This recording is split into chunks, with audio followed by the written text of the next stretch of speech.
تعلق رب سے جوڑو کر دے گا وہ نظر.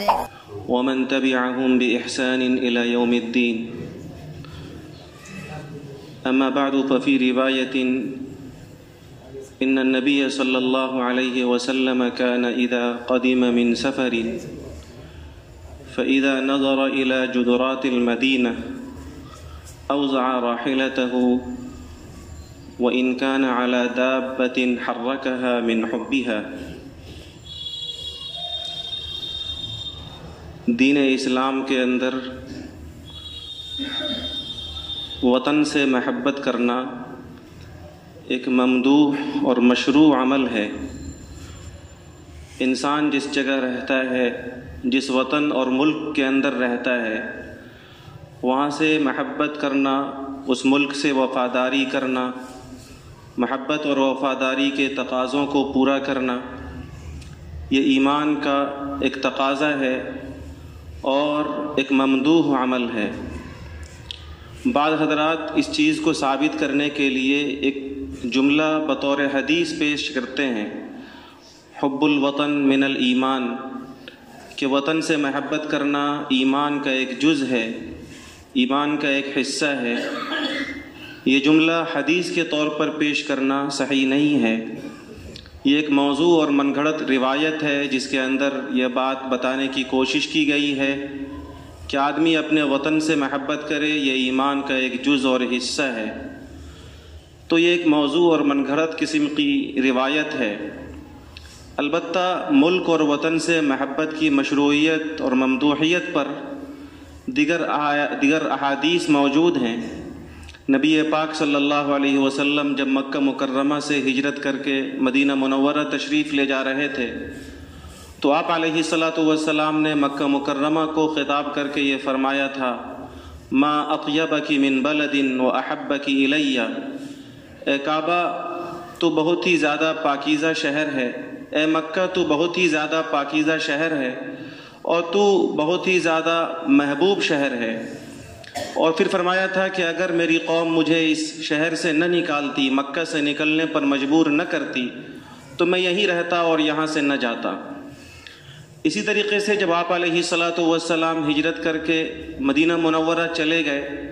تو آپ علیہ الصلاۃ والسلام نے مدینہ منورہ کے لیے دعا کی، وہاں کے سا کے بارے میں، وہاں کے مد کے بارے میں، وہاں کے ماکولات و مشروبات کے بارے میں دعائیں کی کہ یا اللہ ان چیزوں میں برکت عطا فرمائیے. اور یہ بھی دعا کی کہ مدینہ کو ایک پاکیزہ شہر بنا دیجئے،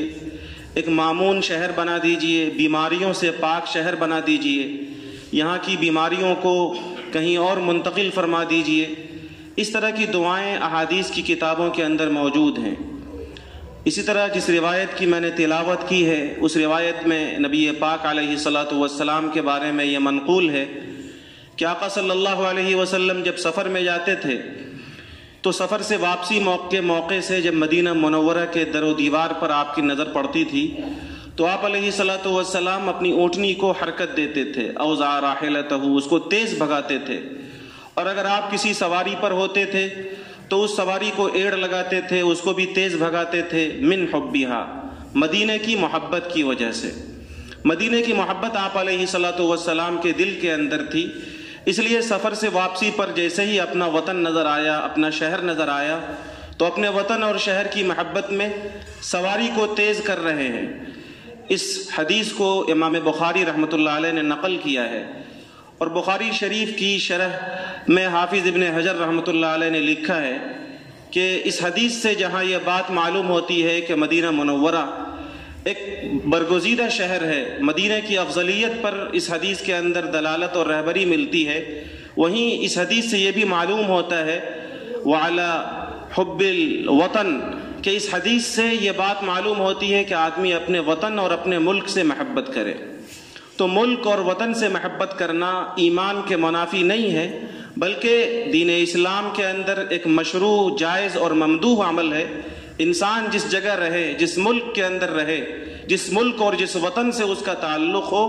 آدمی اس جگہ اور اس ملک، اس وطن سے محبت کرے. یہ ایمان کا ایک تقاضا ہے. ملک اور وطن سے محبت کے تقاضوں میں ایک اہم تقاضا یہ ہے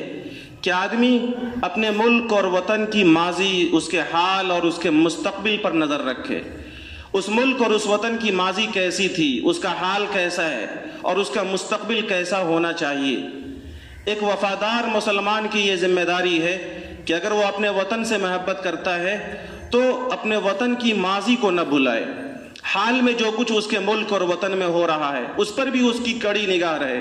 اور اس کا وطن ترقی کے راستے پر آگے بڑھے، اس کے وطن کا مستقبل تابناک ہو، اس سلسلے میں بھی وہ کوشش کرے. اس ملک کے اندر جب 15 اگست اور 26 جنوری کا موقع آتا ہے تو ہم سب یہ دیکھتے ہیں کہ اس ملک کے اندر سرکاری، غیر سرکاری اداروں میں، اسکولوں میں، کالجوں میں، یونیورسٹیوں میں، مختلف دفتروں میں پرچم کشائی کی تقریب ہوتی ہے. پورا دن دیش بھکتی ترانوں پر جھومتا گاتا نظر آتا ہے. نسلیں گانوں کے دھنوں پر دھونتی ہے اور ایسا لگتا ہے کہ آزادی کا یہی تقاضا ہے اور ملک کی آزادی کے جشن منانے کا یہی طریقہ ہے. یہ لوگ اور اس طریقے سے خوشی و مسرت منانے والے نئے نسل کے بچے دراصل ان کو آزادی پھولوں کے ایک گلدستے کے شکل میں ملی ہے، اس لیے انہیں اس قیمت کا احساس نہیں ہے اور وہ یہ سمجھتے ہیں کہ آزادی کے جشن منانے کا بس ایک یہی طریقہ ہے. جبکہ میرے بزرگوں اور میرے نوجوانوں، اس موقع سے ہونا یہ چاہیے تھا کہ ہمارے بڑوں نے، ہمارے اکابرین نے اس ملک کو جن قربانیوں کے ساتھ اور اس ملک کو جن جد و جہد کے بعد آزاد کرایا ہے، اس طرح کے مواقع پر ہم اپنے ان بڑوں کی تاریخ جہاد آزادی کو پڑھیں، تاریخ دانوں سے ان کی قربانیوں کو معلوم کریں. کیونکہ یاد رکھیے، اس ملک کے اندر آپ مستقبل میں عزت کے ساتھ اسی وقت جی سکیں گے جب آپ اپنے بڑوں کی ماضی کو بھی یاد رکھیں. جو قوم اپنے بڑوں کی ماضی کو بھلا دیتی ہے وہ کبھی اپنے مستقبل میں کامیابی کے نقشے نہیں قائم کر پاتی. تاریخ اس بات پر گواہ ہے، اقوام و ملل کی تاریخ تجربات کی روشنی میں بار بار یہ بتا چکی ہے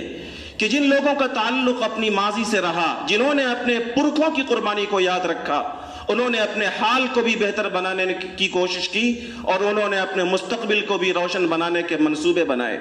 اور بدقسمتی سے جن لوگوں نے اپنے بڑوں کی قربانی کو بھلا دیا، جن کو اپنی ماضی یاد نہیں رہی کہ ان کے بڑوں نے اس ملک کے لیے کیسے قربانی دی، دن رات کو ایک کر کے، خون کو بہا کر، بچوں کو یتیم کر کے، سینکڑوں ہزاروں لوگوں کے جانوں کے نذرانے پیش کر کے انہوں نے اس ملک کو آزاد کرایا. جن لوگوں کو اس آزادی کی قربانی نہیں معلوم ہوتی، آبا و اجداد کے جد و جہد کے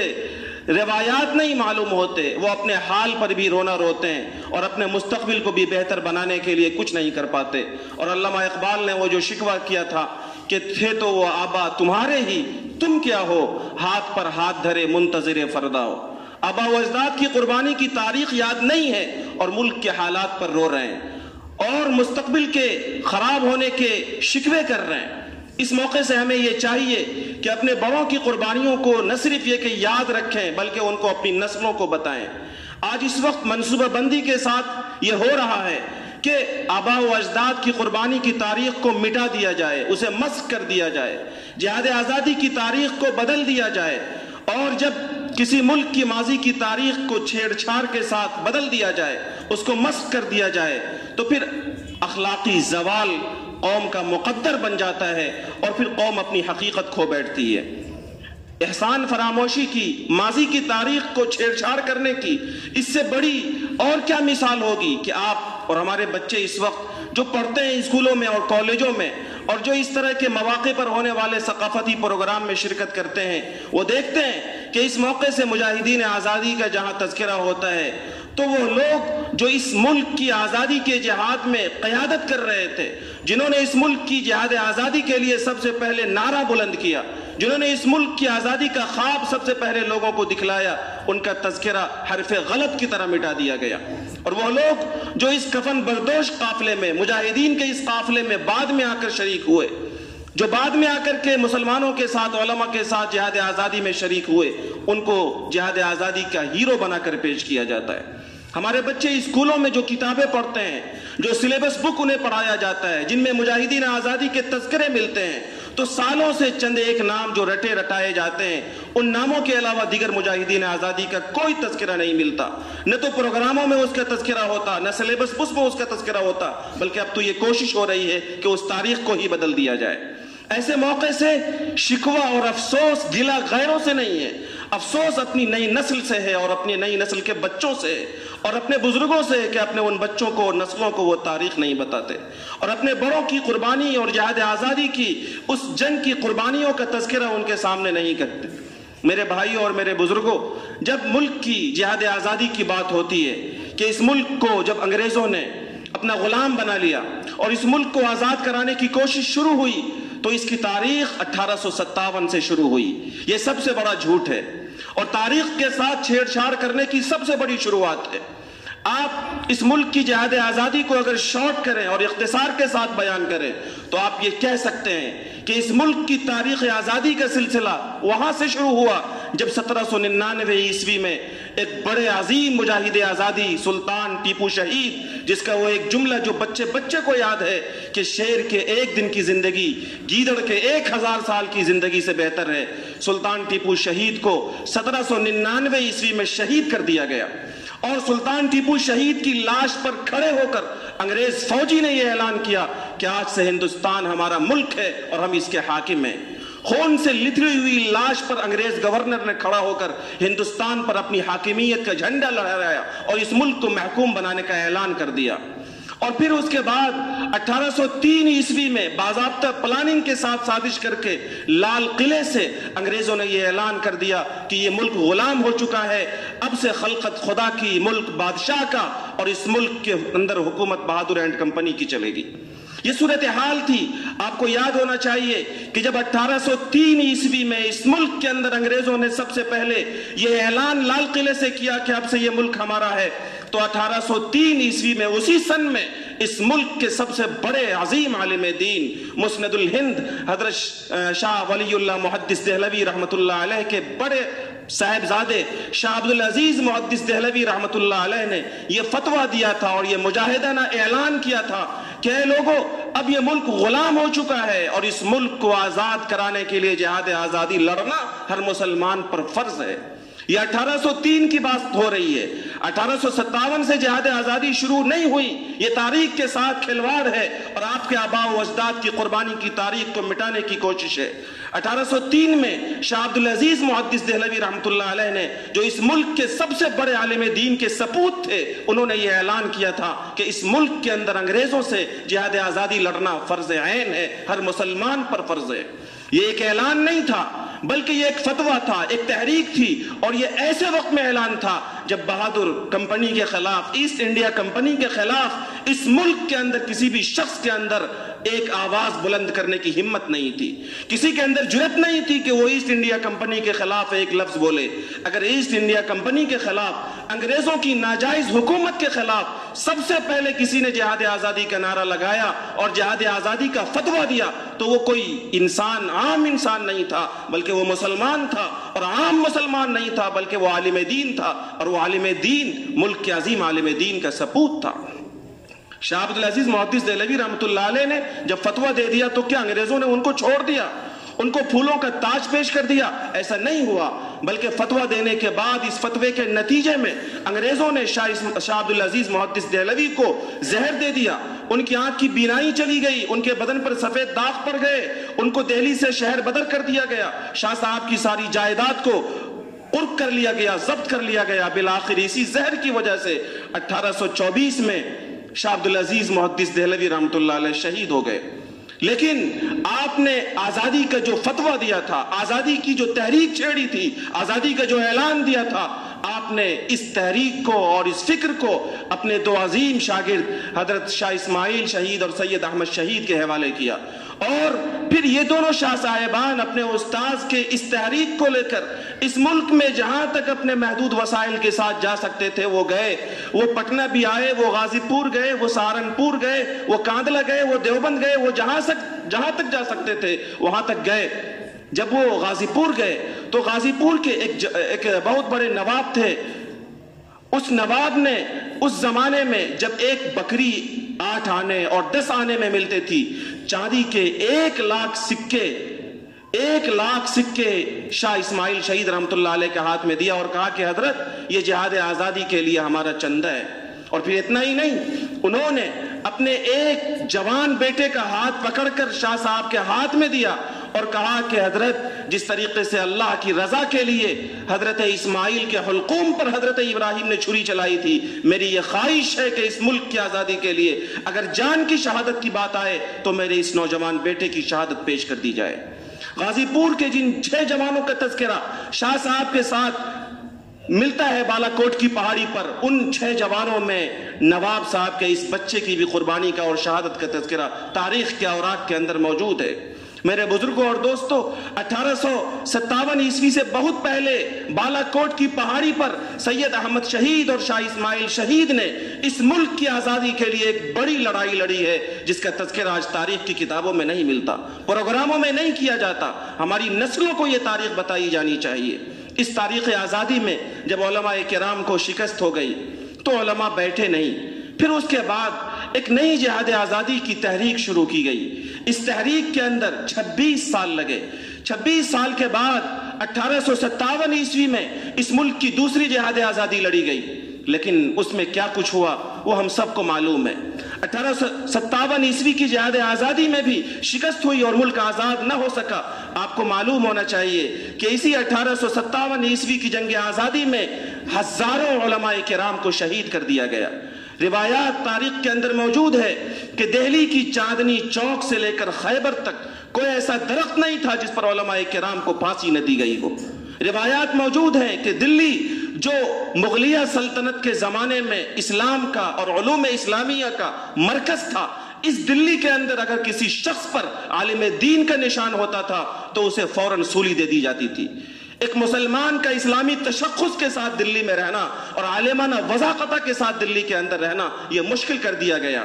1857 عیسوی کے جہاد آزادی میں ناکامی کے بعد علماء کرام اور جو لوگ اس جہاد آزادی کی تحریک کی قیادت کر رہے تھے وہ چھپ گئے، وہ اپنے غاروں میں چلے گئے۔ چھپے اس لیے نہیں تھے کہ وہ ڈر گئے تھے انگریزوں سے، بلکہ وہ چھپے اس لیے تھے، وہ روپوش اس لیے ہوئے تھے تاکہ نئی تحریک چھڑی جائے، جہاد آزادی کے لیے نئی تحریک بنائی جائے، نیا کوئی منصوبہ بنایا جائے۔ اور پھر کچھ ہی سالوں کے بعد جب یہ مجاہدین آزادی باہر آئے تو انہوں نے ملک کا ایک عجیب و غریب نقشہ دیکھا۔ ملک کی یہ صورتحال تھی کہ 1857 عیسوی میں جن ہزاروں مسلمانوں نے، علماء نے جان کی شہادت پیش کی، یہ دیکھا کہ ان کے بچے جو یتیم ہو گئے تھے 1857 عیسوی کی جہاد آزادی میں، ان کے بچے، ان مجاہدین آزادی کے لڑکے، یتیم بچے، ان کے سروں پر انگریز ہاتھ پھیر رہے ہیں اور ان کو یہ کہہ رہے ہیں کہ تم چلو مشنری اسکولوں میں، تم چلو عیسائی اسکولوں میں، ہم تمہیں مفت کھلائیں گے، مفت پہنائیں گے، مفت رہنے کو دیں گے اور تمہیں ہم مفت پڑھائیں گے۔ یہ نعرہ تھا۔ ہمارے علماء جو اس وقت اس ملک کے ذمہ دار اور بیدار مغز لوگ تھے وہ دیکھ رہے تھے کہ کل تک تو انگریزوں کی غلامی میں جان کے جانے کی بات تھی، اب تو یہ صورتحال ہے کہ 1857 عیسوی کی جہاد آزادی میں ناکامی کے بعد عیسائی، پوپ اور چرچ کے لوگ باضابطہ ہماری نسلوں کے دین و ایمان کے سودا کرنے کی کوشش کر رہے ہیں۔ وہ چرچ میں اور عیسائی مشنری اسکولوں میں مسلم مجاہدین کے یتیم بچوں کو لے جانا چاہتے ہیں اور یہ نعرہ دے رہے ہیں کہ ہم تمہارے بچوں کو فری میں کھلائیں گے، فری میں پہنائیں گے، فری میں رہنے کے لیے دیں گے اور فری میں پڑھائیں گے۔ یہ نعرہ تھا۔ یہ نعرہ اگر انگریزوں نے دیا تھا تو یہ کوئی بڑی بات نہیں تھی، انگریز تو حاکم تھے اس ملک کے، ان کے پاس وسائل تھے، ساری سہولتیں تھی، وہ بچوں کو فری میں پڑھا بھی سکتے تھے، کھلا بھی سکتے تھے، رہنے کے لیے بھی دے سکتے تھے۔ لیکن اس صورتحال میں، اس بڑے فتنے کے سدباب کے لیے اور نسلوں کے دین و ایمان کی حفاظت کے لیے اگر کسی نے سب سے بڑا کام کیا اور کسی نے سب سے بڑی تحریک چھیڑی تو کروڑوں اللہ کی رحمتیں ہوں ہمارے علماء کرام پر، جنہوں نے اس فتنے کے سدباب کے لیے بہت ہی زیادہ بیدار مغزی کے ساتھ، خلوص اللہیت کے ساتھ 1866 عیسوی میں دارالعلوم دیوبند کی بنیاد رکھی۔ دارالعلوم دیوبند یہ صرف اس لیے نہیں قائم کیا گیا کہ مسجدوں کے مؤذن اور مسجدوں کے ائمہ تیار کیے جائیں، بلکہ دارالعلوم دیوبند کے قیام کا مقصد یہ تھا کہ جہاں اس ادارے سے ایسے لوگ تیار ہوں جو نسلوں کے دین و ایمان کی حفاظت کریں، وہیں ان کی بڑی فکر یہ تھی کہ اس دارالعلوم سے ایسے سپوت تیار ہوں، اس مدرسے سے ایسے علماء تیار ہوں جو اس ملک کی آزادی کے لیے قیادت کا فریضہ انجام دے سکے۔ اور 1866 عیسوی میں دارالعلوم دیوبند کے بنیاد کے بعد وہیں سے ایسے سپوت تیار ہوئے جنہوں نے ملک کی نئی جہاد آزادی کے لیے تحریک چھیڑی اور بڑی لمبی اس کی پلاننگ چلی اور بالآخر 1947 عیسوی میں یہ ملک آزاد ہوا۔ تحریک آزادی 1957 عیسوی کی جب فیل ہوئی تو شیخ الہند مولانا محمود حسن دیوبندی رحمۃ اللہ علیہ کو کالا پانی بھیج دیا گیا، کالا پانی کی سزا دی گئی۔ حضرت بہت کمزور تھے، بہت لاغر تھے، دبلا بدن تھے، نحیف تھے اور بہت پستقت تھے۔ جب کالا پانی سے واپس آئے تو کالا پانی سے واپس آنے کے بعد انگریزوں نے ایک شخص کو، سر رحیم بخش کو، شیخ الہند مولانا محمود حسن دیوبندی رحمۃ اللہ علیہ کے پاس بھیجا اور یہ کہا کہ حضرت گنگوہی رحمۃ اللہ علیہ کے بعد دارالعلوم دیوبند کی مسند حدیث پر آپ جلوہ افروز ہوا کرتے تھے، درس حدیث سے ہزاروں طلبہ استفادہ کیا کرتے تھے۔ آپ نے انگریزوں کی دشمنی مول لی، انگریزوں کی مخالفت کی، نتیجہ یہ ہوا کہ آپ ملک سے باہر کالا پانی بھیج دیے گئے اور صورتحال یہ ہے کہ آج بھی ملک کے اندر انگریزوں کی حکومت موجود ہے۔ ہم حکومت کا کچھ نقصان نہ کر سکے، ہم انگریزوں کا کچھ نقصان نہ کر سکے، لیکن آپ کے اس تحریک آزادی میں قیادت کی بنیاد پر دارالعلوم کی مسند حدیث سونی ہے اور ہزاروں طلبہ آپ سے فیضیاب ہونے سے محروم ہیں۔ اس طریقے کی بات کہہ کر سر رحیم بخش نے یہ کہا کہ حضرت آپ خانقاہ چلیے، آپ درس حدیث پر کے مسند پر جلوہ افروز ہوئیے، آپ اللہ کے بندوں کی اصلاح کا کام کیجئے۔ لیکن آپ کو حیرت ہوگی، آپ تاریخ کو پڑھیے، حضرت شیخ الہند رحمۃ اللہ علیہ نے جب خطبہ صدارت پیش کیا تھا اس وقت اجلاس میں تو کمزوری کی وجہ سے وہ خطبہ صدارت پیش نہیں کر سکے، اور پھر ملک کے ایک دوسرے عالم دین علامہ شبیر احمد عثمانی نے خطبہ صدارت پیش کیا جس میں شیخ الہند رحمۃ اللہ علیہ نے علماء سے خاص طور سے یہ بات کہی کہ اسلام صرف عبادات کا نام نہیں ہے بلکہ اسلام سیاسیات کا، اقتصادیات کا اور اسلام زندگی کے تمام شعبوں کے اوپر حاوی ہے۔ اگر کوئی یہ سمجھتا ہے کہ اسلام کی خدمت یہ ہے کہ خانقاہوں میں بیٹھ کر اور حجروں میں بیٹھ کر اسلام کی خدمت کی جائے تو وہ سمجھ لے کہ یہ اسلام کے صاف ستھرے شبیہ پر بدنما داغ ہے۔ اور پھر شیخ الہند رحمۃ اللہ علیہ نے سر رحیم بخش کو یہ جواب دیا تھا کہ سر رحیم صاحب، میں کالا پانی سے اس لیے نہیں آیا ہوں کہ انگریزوں کی میں غلامی کروں،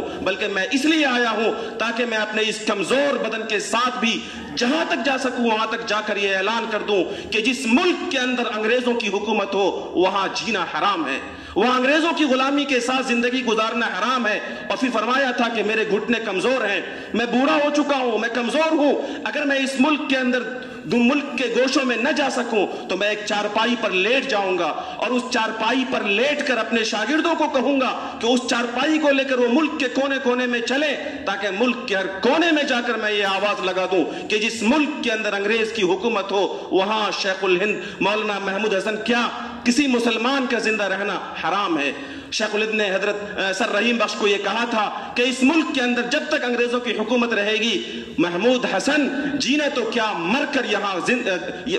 یہاں دفن ہونا بھی گوارا نہیں کرے گا۔ یہ شیخ الہند رحمۃ اللہ علیہ جن کی یہ باتیں میں آپ کو سنا رہا ہوں، ان کے بارے میں انگریز گورنر مسٹن کہتا تھا کہ اگر شیخ الہند مولانا محمود حسن دیوبندی کو جلا کر راکھ کر دیا جائے تو بھی ان کی راکھ سے انگریز دشمنی کی بو آئے گی۔ یہ شیخ الہند رحمۃ اللہ علیہ کون تھے؟ یہ شیخ الہند مولانا محمود حسن جنہوں نے جہاد آزادی کی تحریک کی قیادت کی، یہ کہاں سے آئے تھے؟ یہ دارالعلوم دیوبند کے سب سے پہلے شاگرد تھے اور سب سے پہلے سپوت تھے جنہوں نے پورے ملک کے اندر انگریز کے خلاف جہاد آزادی کا نعرہ لگایا، قیادت کی۔ اور ہمارے بزرگوں نے دارالعلوم دیوبند کی جو بنیاد 1866 میں رکھی تھی اس وقت انہوں نے ایک تحریک کے طور پر پوری مضبوطی کے ساتھ پورے ملک کے مسلمانوں کو یہ پیغام دیا کہ لوگوں اگر یہ مدرسہ زندہ ہے تو تم زندہ ہو، تمہاری نسلیں زندہ ہیں اور تمہاری نسلوں کے اندر دین و ایمان زندہ ہے، لیکن یاد رکھنا اگر یہ مدرسے بند ہو گئے تو تم مٹ جاؤ گے، تمہاری نسلیں مٹ جائیں گی اور تمہارے گھروں سے اسلام کا چراغ غل ہو جائے گا۔ میرے بزرگوں، دارالعلوم دیوبند کے طرز پر ہزاروں مدرسے بنائے گئے، ملک آزاد ہوا، آزادی کے بعد بھی یہ تحریک چھڑتی رہی، چلتی رہی، اور شیخ الاسلام مولانا حسین احمد مدنی رحمۃ اللہ علیہ جو اسی شیخ الہند مولانا محمود حسن دیوبندی رحمۃ اللہ علیہ کے شاگرد تھے وہ آپ کے علاقے میں بھی آئے اور انہوں نے دارالعلوم دیوبند کی اسی تحریک کے پس منظر میں مدرسہ فلاح المسلمین کی بھی بنیاد رکھی۔ آج پوری دنیا میں ایک نہیں ہزاروں اور لاکھوں مدرسے ہیں جو دارالعلوم دیوبند کی اولاد ہیں اور جو پوری دنیا کے مسلمانوں کو یہ پیغام دے رہے ہیں کہ مدرسہ کی بوریوں پر بیٹھ کر صرف ائمہ مساجد اور مؤذنین مساجد پیدا نہیں ہوتے، بلکہ مدرسے کی بوریوں پر بیٹھ کر ملک و ملت کے نگہبان اور ملک و ملت کے لیے ہر طرح کی قربانی دینے والے سپوت تیار ہوتے ہیں۔ دارالعلوم دیوبند کی تحریک کے پس منظر میں 1947 عیسوی کے اندر یہ ملک آزاد ہوا۔ اس جہاد آزادی کے اندر مسلمان اور علماء قیادت کا فریضہ انجام دے رہے تھے اور ساتھ میں برادران وطن بھی شامل تھے۔ ملک کی آزادی کے بعد ملک کا دستور بنا اور 26 جنوری 1950 عیسوی کو اس ملک کا دستور جمہوری دستور بنایا گیا، اعلان کر دیا گیا کہ یہ ملک جمہوری ہے۔ جمہوریت ایسے طرز حکومت کو کہتے ہیں جہاں پر ہر مذہب کے ماننے والے کو اپنے مذہب پر عمل کرنے کی پوری آزادی حاصل ہے۔ آج اگر آپ کو یہ لگتا ہے کہ آپ کے ملک کی حکومت جمہوری حکومت ہے، آپ کا آئین جمہوری آئین ہے، آپ کا دستور جمہوری دستور ہے، اور کہیں آپ کو یہ شکایت ہے کہ آپ کو حق نہیں ملتا ہے، تو دوسروں سے کوئی شکوہ نہیں، اس کے ذمہ دار ہم اور آپ بھی ہیں۔ ہمارے بزرگوں نے جن قربانیوں کے ساتھ اس ملک کو آزاد کیا تھا، ہم ان قربانی کے واقعات کو اپنی نسلوں کے اندر بتائیں اور اپنی نسلوں کو اپنے بڑوں کی قربانی پڑھنے کے لیے آمادہ کریں، تاکہ ان کے اندر جمہوری حقوق لینے کے لیے قربانی دینے کا جذبہ پیدا ہو۔ ہمارے بچوں کے اندر اس ملک کے اندر اپنے حقوق کے ساتھ اپنے سر کو اٹھا کر زندگی گزارنے کا حوصلہ پیدا ہو۔ یہ ہماری اور آپ کی اور ہم سب کی ذمہ داری ہے۔ میرے بھائیوں اور میرے بزرگوں اور دوستوں، جہاد آزادی کی ایک لمبی تاریخ ہے اور ایک لمبا داستان ہے جس کو اس مختصر وقت میں آپ کے سامنے بیان نہیں کیا جا سکتا۔ کچھ واقعات کے میں نے اشارے کیے، ان واقعات سے بہرحال ہم سب کو یہ پیغام ملتا ہے کہ یہ اس ملک کی آزادی پھولوں کے ایک گلدستے کے طور پر ہمیں اور آپ کو نہیں ملی ہے، بلکہ اس جہاد آزادی کے لیے اور اس ملک کی آزادی کے لیے ہمارے بڑوں نے، خاص طور سے ہمارے علماء نے بڑی قربانی پیش کی ہے۔ ان بڑوں کی قربانیوں کے لیے خراج عقیدت یہی ہے کہ اس ملک کے اندر اپنی اور اپنی نسلوں کی حفاظت کے لیے ہم سب آج بھی قربانی دینے سے دریغ نہ کریں۔ اللہ رب العالمین ہم سب کو ان باتوں پر کہنے سننے سے زیادہ عمل کی توفیق عطا فرمائے۔